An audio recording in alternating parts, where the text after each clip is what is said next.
Hey y'all, welcome back to Sidewinder Shed. Now, I told you I'm not a fabricator, but I did make another little bracket. You know, you can kind of see it there. And although it does look a little bit sketchy,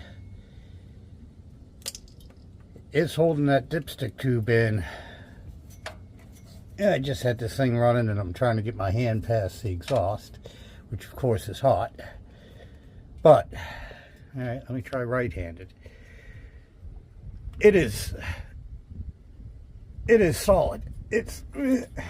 I can't show myself doing a pull-up one-handed, but it is not moving, and that's all that counts. And it's not leaking. Although, all I did was I stuffed a rag in where the pipe was, and I should have known better.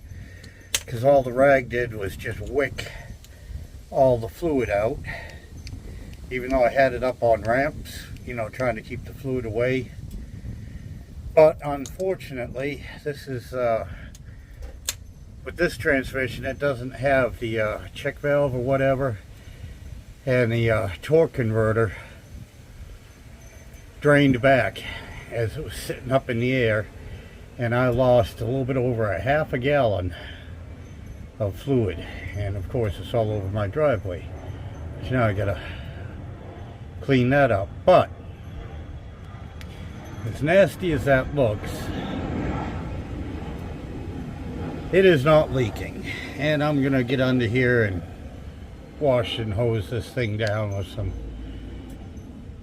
degreaser and detergent so I can keep an eye on it and make sure, you know, those O-rings are not leaking. And anyway, it seems to be working good right now, and it kicked my butt and I'm tired. But anyway, I'll bring you back in a few minutes. Be out in the shed, most likely, and still laying on my back underneath this dirty old truck. But it works. And yeah, if anybody has one of these tubes they want to get rid of, feel free to leave me a message. Alright y'all, I'll see you in a few. Oh, hey y'all, I wanted to show you where I got that piece of metal to make that bracket from. I got a bunch of aluminum, and I've got a bunch of galvanized steel, and right here is where I cut the strip to make that. And yeah, here you can see. And y'all might be saying, well, Sidewinder, that's an awful thick or wide strip to be cutting for that. And you'd be absolutely right. The piece missing from here is roughly twice as thick or twice as wide as what I needed, because I am not a metal worker. I am not a fabricator. I have absolutely no skill and no talent. So after I buggered the first one out beyond recognition, I came out and cut a second piece.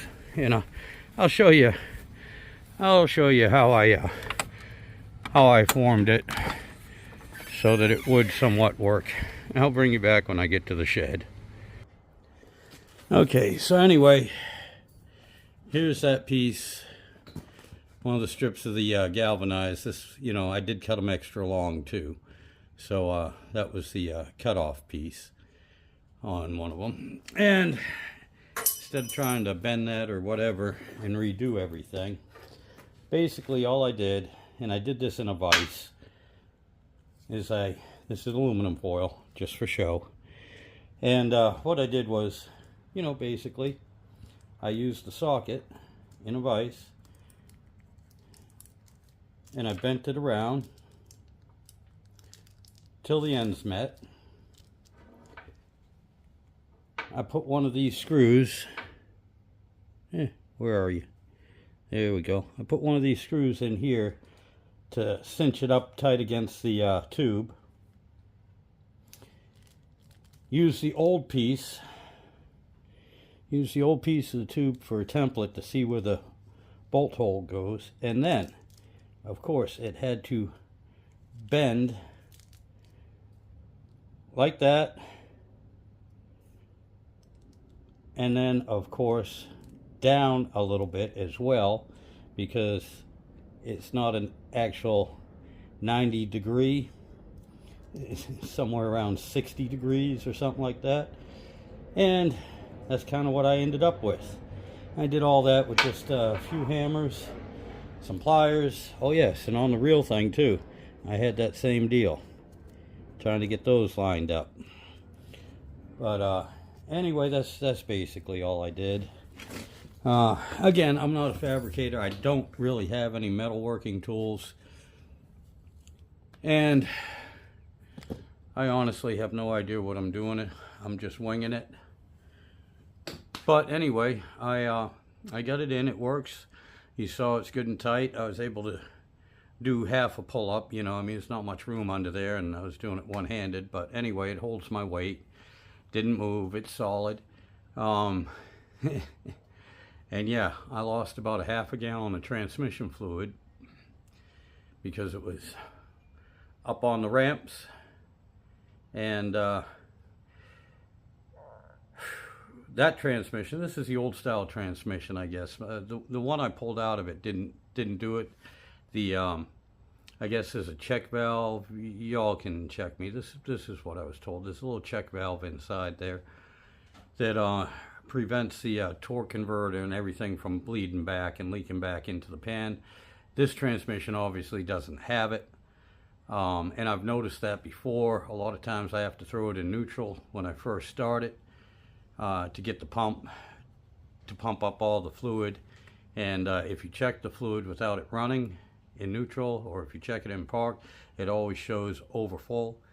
But anyway, that's neither here nor there. But yeah, I lost a half a gallon of transmission fluid, and one, that stuff is expensive, and for me, and two, the wife wasn't really happy about that on the driveway.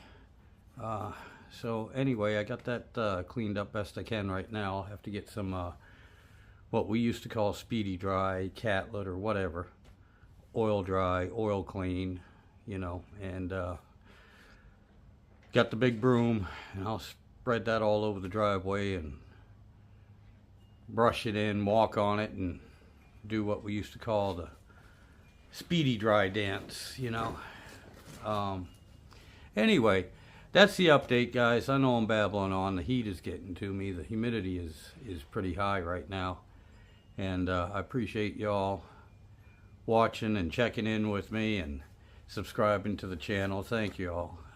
I will try to get some more videos out. I know I always say that. It just life gets in the way, and hats off to all you YouTubers that actually do real work and video it and then edit it and put it out there for everyone. Good Lord, I wish I had that much energy.